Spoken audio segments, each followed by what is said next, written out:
नमस्ते दोस्तों। एक ऐसे राष्ट्रपति का चुनाव जिसमें दूसरी वरीयता के मतों को भी गिनना पड़ा, तो राजनीतिक उथल पुथल से कांग्रेस को भी टूटना पड़ा। तो वहीं इंदिरा गांधी का राजनीतिक कैरियर भी नाव की भांति हिचकोले खाते हुए दिखाई पड़ी। जी, मैं बात कर रहा हूं चौथे राष्ट्रपति बराहगिरी वेंकटगिरी यानी बीबी गिरी की। मैं सचिन कुमार और आप देख रहे हैं एस्पिरेंट टॉक्स।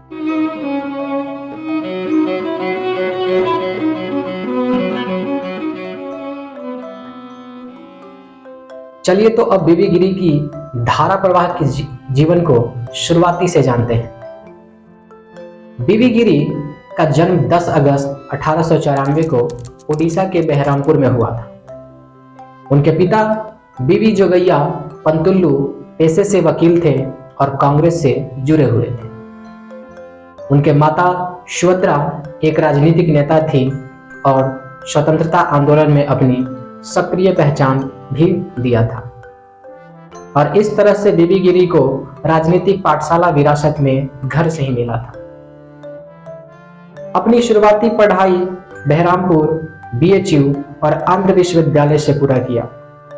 उसके आगे की पढ़ाई के लिए सन 1913 में महज 19 वर्ष की आयु में वकालत की पढ़ाई के लिए आयरलैंड के यूनिवर्सिटी ऑफ कॉलेज डबलिन से में दाखिला लिया। लेकिन उनकी जिंदगी का टर्निंग पॉइंट अब रहा कि भारत जैसा माहौल आयरलैंड में भी था। वहां पर भी राष्ट्रीय जागरण का आंदोलन चल रहा था। जैसे भारतीय स्वतंत्रता संग्राम यहाँ पर चल रही थी और अंग्रेजों से अपनी स्वाधीनता और स्वतंत्रता की गुहार ब्रिटिश साम्राज्य की से लगा रहे थे। बतौर छात्र बीबी गिरी ने भी इस आंदोलन से जुड़े हुए थे।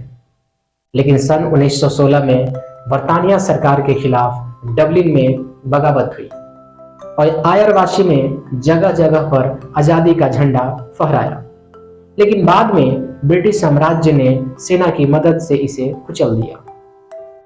इसी बीच बीबी गिरी पुलिस की निगाहों में छात्र से मुजरिम बन गए और उन्हें देश छोड़ना पड़ा।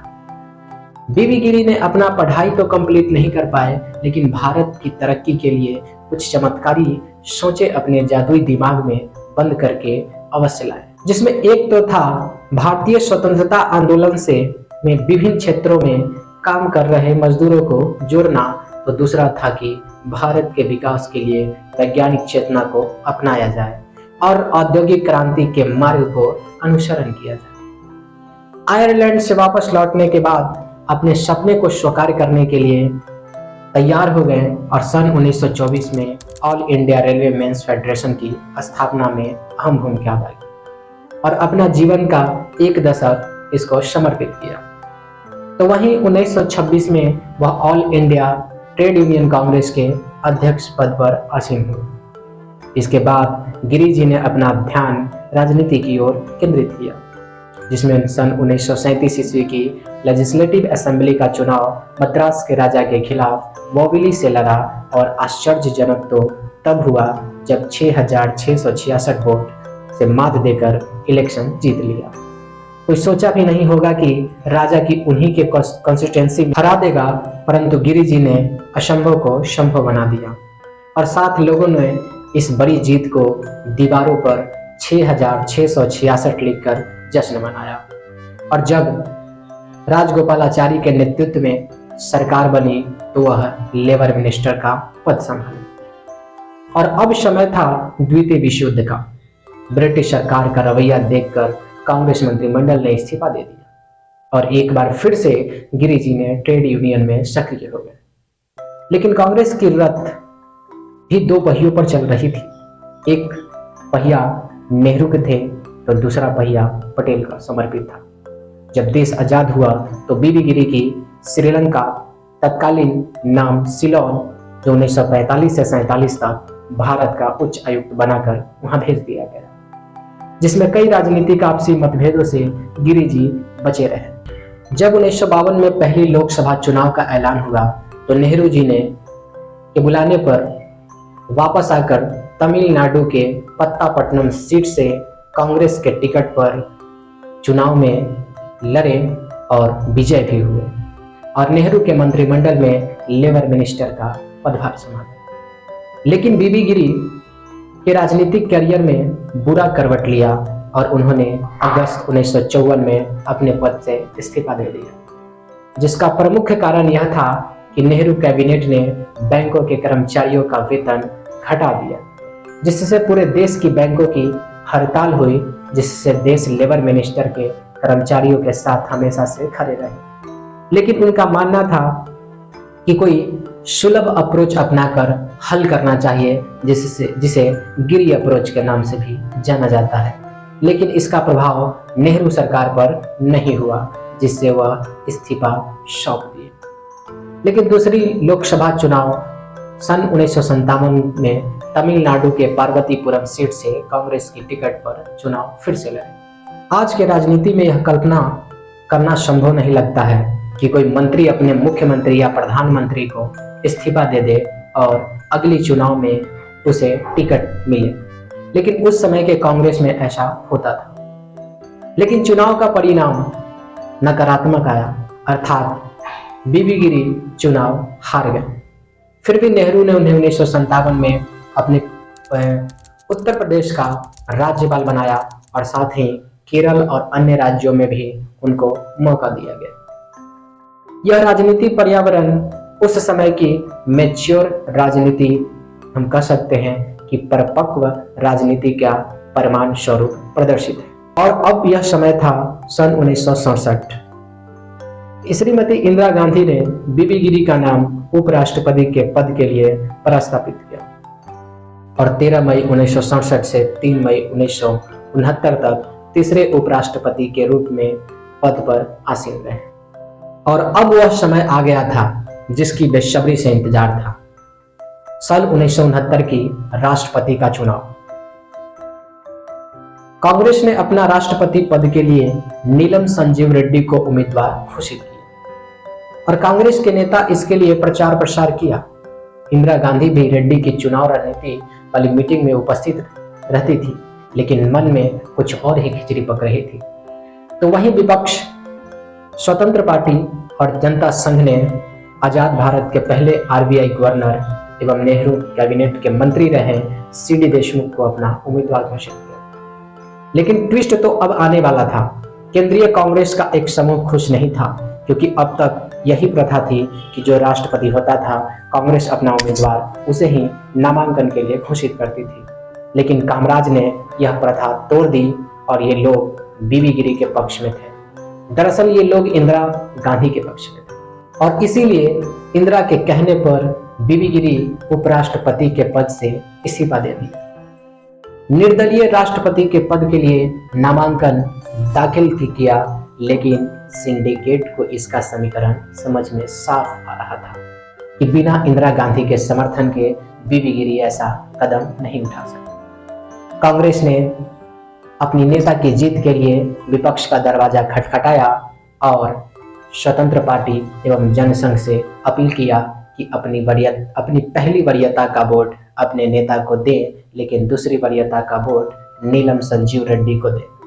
लेकिन इसका भनक इंदिरा गांधी को पहुंचा दिया गया था, जिससे वह पूरा रणनीति को समझ ली थी और अगली दाव चलने को तैयार थी। जब 15 अगस्त 1969 को लाल किले से देश को संबोधित किया तो कांग्रेस के वरिष्ठ नेता को ऐसा लगा कि नेहरू की बिटिया का बतौर प्रधानमंत्री का अंतिम संबोधन होगा। लेकिन इंदिरा गांधी ने उन सबको चौंका दिया, क्योंकि संबोधन के दौरान कांग्रेस के सांसदों और विधायकों को अपनी अंतर आत्मा की आवाज से वोट देने का अपील की। वहीं पार्टी अध्यक्ष एस निजलिंगरप्पा ने व्हिप जारी करते हुए नीलम संजीव रेड्डी के पक्ष में वोट देने को कहा, लेकिन राष्ट्रपति के चुनाव में व्हिप जारी नहीं की जा सकती। व्हिप क्या होता है?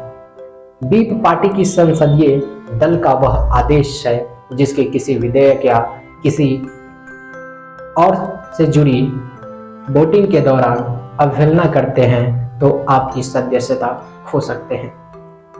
वैसे तो तकनीकी रूप से व्हिप का प्रभाव किसी के ऊपर तो होने वाला है ही नहीं था। तो सांसदों और विधायकों का यह साफ साफ समझ में आ रहा था कि किसका हाथ पकड़कर आगे बढ़ना है। कई राजनीतिक रियासतों के बाद 16 अगस्त 1969 को वोटिंग हुई और महज 4 दिनों के बाद वोटों की गिनती हुई। और इधर 20 अगस्त 1969 को पहली वरीयता का वोट का नतीजा आया, तो इसमें कुल 8,36,337 मूल्य के वोटों में से बीबी गिरी को महज 4,01,515 मूल्य का वोट मिले। तो वहीं कांग्रेस कैंडिडेट नीलम संजीव रेड्डी को 3,13,548 मूल्य का वोट प्राप्त हुआ, जबकि विपक्ष कैंडिडेट शीडी देशमुख को, जिन्हें 1,12,769 मूल्य का वोट प्राप्त हुआ। पहली वरीयता के वोट से किसी को भी 50% से अधिक मूल्य का वोट प्राप्त नहीं हुआ, लेकिन इसमें सबसे अधिक इंदिरा गांधी के उम्मीदवार को मिला था, जबकि खुशियां कामराज मना रहे थे, क्योंकि उन्हें ऐसा लगता था कि दूसरी वरीयता का वोट विपक्षी का उन्हें मिला होगा। और अब वह 20 अगस्त 1969 के रातों का समय, जिसमें राजनीतिक सियासी का खेल चल रहा था और उधर दूसरी वरीयता का वोट का गणना चल रहा था, जिसका सीधा प्रसारण ऑल इंडिया रेडियो पर हो रही थी। और आखिर में फाइनल नतीजा सामने आया, अर्थात दूसरी वरीयता का वोट का गणना पूरा हुआ, जिसमें कांग्रेस कैंडिडेट नीलम संजीव रेड्डी को कुल 4,05,427 मूल्य के वोट प्राप्त हुए, जबकि बीबी गिरी को कुल 4,20,077 मूल्य के वोट प्राप्त हुए, जो कुल वोट का 50.2% है। और इस तरह से बीबी गिरी दूसरी वरीयता में महज 19,000 का मूल्य का वोट पाकर भी चुनाव जीत गए, जो एक असंभव कार्य संभव हो गया। और इस तरह से बतौर राष्ट्रपति के पद रहते बीबी गिरी का कार्यकाल में सन 1971 में युद्ध भारत ने जीता और बांग्लादेश का निर्माण हुआ। 1971 के लोकसभा चुनाव में उनकी पूर्व राजनीतिक आभा से भारी मतों से लोकसभा में मजबूत होकर श्रीमती इंदिरा गांधी ने लोकसभा में लौटी। बीबी गिरी संवैधानिक प्रमुख होने के नाते उन्हें सिर्फ इंदिरा गांधी के फैसलों पर हस्ताक्षर करना होता था, लेकिन रेलवे हड़ताल को कुचलने का फैसला ने उनके दस्तखत करते समय हाथ कांप गया होगा, क्योंकि जिस रेलवे मेंस फेडरेशन ने इसका कमाल संभाला था, उसको स्थापित करने के लिए वह अथक मेहनत किए थे और इसके लिए अपने मंत्री पद को भी त्याग देने के लिए दिए थे।